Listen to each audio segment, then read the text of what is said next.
Dạ rồi, em xin mến chào tất cả anh em trên mọi miền Tổ quốc. Em xin chào tất cả anh em đang xem kênh của em. Thì hôm nay là ngày 26 tháng 9. Em cũng quay trở lại và quay một số máy cắt cỏ cho anh em và một số phụ tùng cho anh em để mình về mình lấy mình sử dụng. Thì cách này cũng mấy ngày, 4-5 ngày vậy em mới quay trở lại quay mắt cỏ cho anh em ha.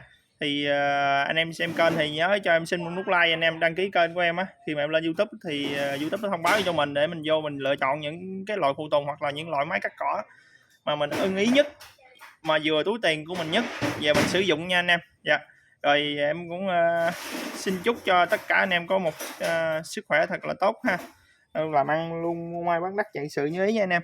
Thì hôm nay thì có một số đồ phụ tùng như là 3 cây cần của ba lô anh em, với một cái đầu sát Hitachi,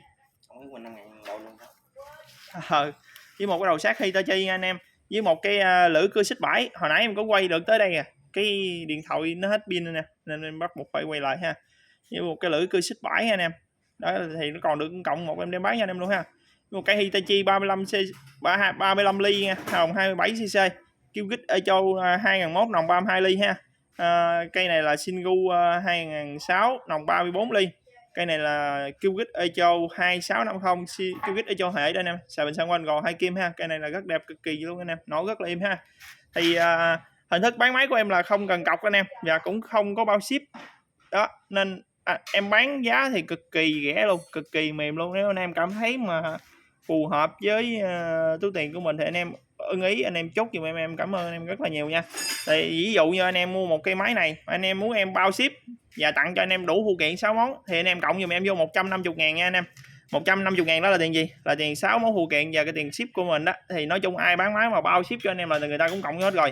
Thì em người thật việc thật thì có sao nói vậy thôi, em cũng không có giấu giếm lợi gì. Thì ví dụ như anh em muốn em bán cái máy này mà bao ship cho anh em thì anh em cộng em 150 với tiền với phụ kiện là thêm 150.000 nữa nha anh em. Đó, còn anh em mà giá em bán là em không có bao ship nên em bán cực kỳ rẻ luôn. Thì hôm nay em sẽ sale giống như là sale giá cực kỳ thấp cho anh em mình dễ xài ha. Vậy cho nó dễ anh em. Ví dụ như tại vì tiền ship mỗi cái máy cắt cỏ nó khác nhau và tùy vào vùng miền nữa. Nếu mà dùng gần em thì nó rẻ hơn, xa thì nó mắc hơn chút xíu, là từ 5, 60, 7, 80.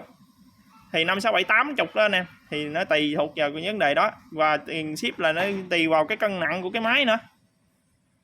Thì ví dụ như giờ em bao ship cho anh em tặng kèm 6 món phụ kiện. Thì ví dụ cái máy này em cân bây giờ là 3,5 kg, mà em bỏ 6 món phụ kiện vô cho anh em á là nó ra lên 4 kg, 5 kg. Thì tiền ship nó cao lên thì bắt buộc là em phải cộng tiền ship và tiền phụ kiện vô. Thì cái đó em nói rõ ràng cho anh em rồi ha. Thì hình thức mua bán của em là vậy. Thì vậy cho nó chắc anh em muốn mà tặng phụ kiện với tiền ship thì anh em cộng cho em vô 150.000. Còn không thì y như vậy, về tiền ship bao nhiêu anh em tự trả ha. Nói chung thì cái tiền ship em cũng báo cho anh em rồi đó. Hôm nay là có 3 cây cần của ba lô nha anh em, cần ba lô nha, cần mềm nha. Em có điện thoại em nghe điện thoại cái nha nè. Dạ rồi, hôm nay là em có 3 cái cần ba lô để bán cho anh em mình nè. Cái cần ba lô này là cây Shindewa nha anh em, made in Japan nha. Cây cần này thì cũng còn rất là đẹp nè. Cây này thì cần hẳn Shindewa nha anh em, có tay lái đầu bò đầy đủ nha. Chén kẹp thì cũng còn chén trong, chén ngoài thì em thấy nó mất rồi. Nhưng mà nó còn chén trong nha anh em. Cái chén trong này là rất là quan trọng thôi, cái chén ngoài nó không quan trọng nè. Chén ngoài mua đầy, chén trong mua cũng có nhưng mà nó không được đẹp bằng chén gin thôi. Ốc tán còn gin ha, đầu bò còn lăn im. Cần thì hẳn nha, Shindewa nha anh em. Con này cũng cao bóp luôn nha. Đó, anh em về lấy cái bộ cao bóp là đủ tiền cái cần. 2 bộ cao bóp luôn anh em, thấy cực kỳ không? Một con Mitsu nha anh em, con này là con Mitsu nha. Cần nó cũng đẹp ha, đầu bò thì mất rồi nha anh em, thì còn ống cần nha. Thì bán giá thì cũng mềm nha anh em, 300.000 3 cây nha. 300.000 3 cây số 1. Anh em ưng thì chốt giùm em qua số điện thoại 070 297 0149 ha. Dạ rồi, bán cái này là 300.000 anh em, không có bao ship nha anh em. Đó, 300.000 số 1. Số 2 là một cái đầu máy Hitachi 24 anh em. Con này nòng 33 ly ha. Con này em bán giá số 2 là 220.000. Hồi nãy ghi rồi mà hết pin nè, giờ ghi là 220.000. Mồi xăng vô chạy anh em. Bít tông thì gọi vô thì còn thấy đẹp nào con ngang này nha anh em. Đó thấy không? Đẹp nha. Để em mồi xăng vô nổ cho anh em xem chơi nè. Ít thôi cho nó dễ nổ.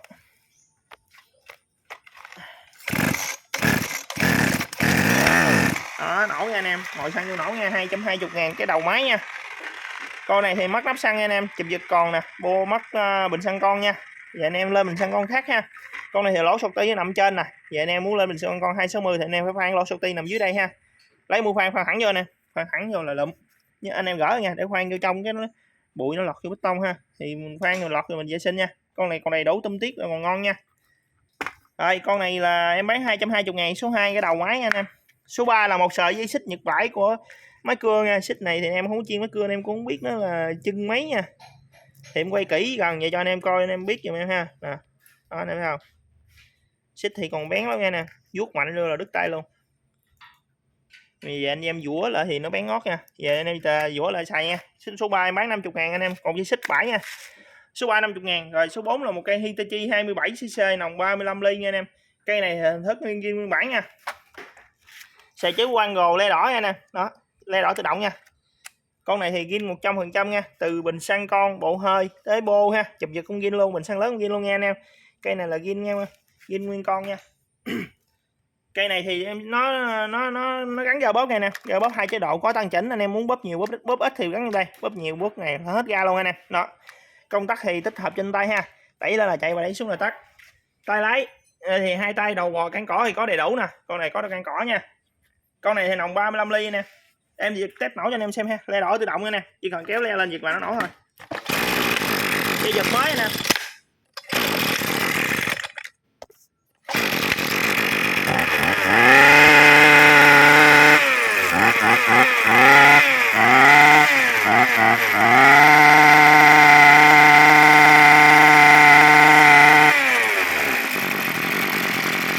Này thì em thấy máy nó nổ vẫn còn im nha anh em.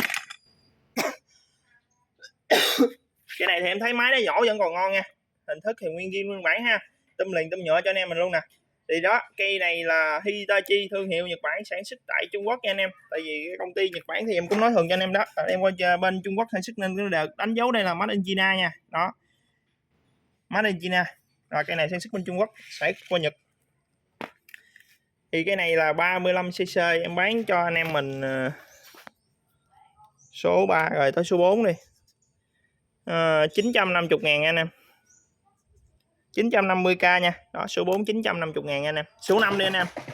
Số 5 là một con Kyoget Echo 2021, con này nòng 32 ly, sử dụng ga bóp nha anh em. Đó, sử dụng ga bóp nè.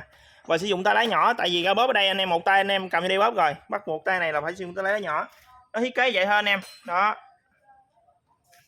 Ga bóp tay lái nhỏ. Thì con này em lên chế mới cho anh em nha. Con này em lên chế 260 mới nha, chế bích đinh chế của Mitsubishi TU26 ha. Còn thì chế này cực kỳ tiết kiệm nhiên liệu và cực kỳ nhẹ nổ luôn. Rồi để em test nổ cho anh em mình xem luôn ha. Cây này thì cực kỳ nhẹ luôn, nó tầm khoảng 3 kg mấy thôi nè.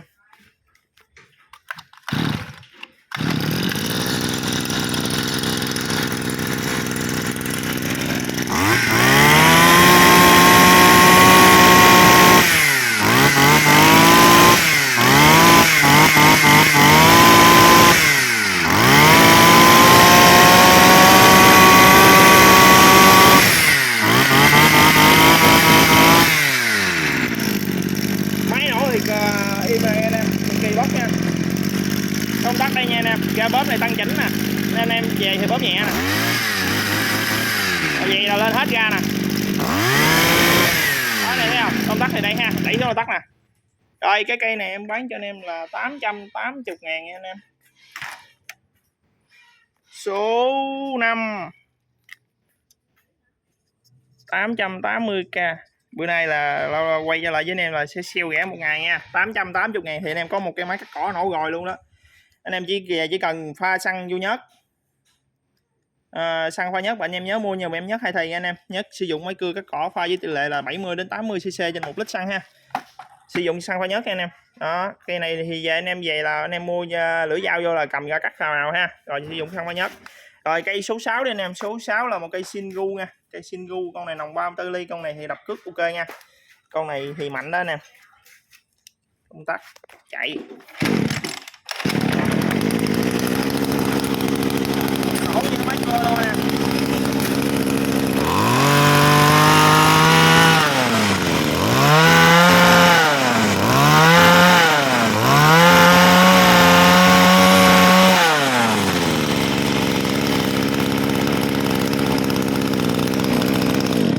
Đó, con này thì rất mạnh rất bốc anh em, lâu lâu siêu giá rẻ cho anh em mình thôi ha. Thì hôm nay là cây này số 6 em bán cho anh em là 1 triệu nha. Số 6 1000k. Số 6 là một cây Sinco nòng 34 ly, em bán cho anh em 1 triệu ha. Đó, anh em ưng ý thì liên hệ giùm em qua số điện thoại 070 297 0149 và số điện thoại em có sử dụng Zalo. Mọi người có thể nhắn tin vô Zalo cho địa chỉ nha. Và số điện thoại của mình là địa chỉ em gửi hàng ha. Thì cây này cũng còn rất là đẹp nha anh em. Đó. Cây số 7 là cây cuối cùng ngày hôm nay, là một cây Killgit Echo SRE 2650G. Một cây này là cây dòng máy hệ đẳng cấp gì nè anh em. Đó. Nói chung em cũng chẳng biết gì nữa, chỉ là Killgit Echo 2650 thôi anh em. Nó là nòng 34 ly, chạy cực kỳ im nha, sợi chế của âm là gồ 2 kim. Con này hình thức nguyên bản zin từ bình xăng con luôn ha, zin bộ nguyên nòng hơi bạc bít tông đầy đủ zin ha, ô còn đẹp luôn, bình xăng lớn còn zin luôn nha anh em. Chụp giật thì trợ lực nha, thùng xăng thì cổ xăng quay lên nè, tum thì tum nhôm nha. Đó, lợi hại là vậy ha anh em. Tay lái thì 2 tay công tắc trên tay nha anh em, đẩy lên là chạy và đẩy xuống là tắt, ra thì ra giữ, đầu bò thì còn nguyên, cản cỏ thì không có, nhưng mà chén kẹp trao đầy đủ anh em cần thì thẳng đẹp. Máy nổ thì im, rồi em test nổ cho anh em mình xem nha. Cực kỳ là yên và cực kỳ ngon nha anh em.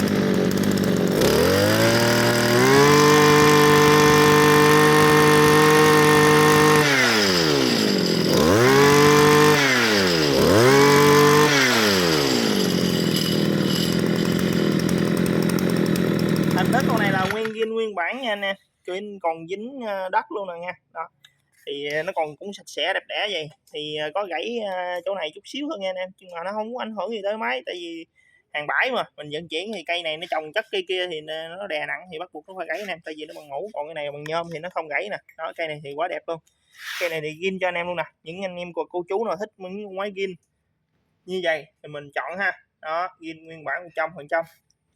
Tại vì con này là 260 nên giá thành nó sẽ hơi cao nha anh em, nòng nó 34 ly, em sẽ bán cho anh em rồi cô chú. Cây số 7 này là 1.450.000, số 7 1.450.000, Echo 2650 ha, 1.450.000.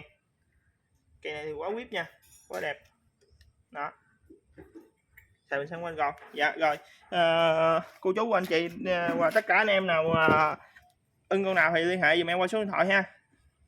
Trước khi kết thúc video thì em xin chúc cho tất cả mọi người có một sức khỏe thật là dồi dào, làm ăn thuận lợi, mua may bán đắt. Dạ em xin chào và hẹn gặp lại tất cả anh em vào những video lần sau nha.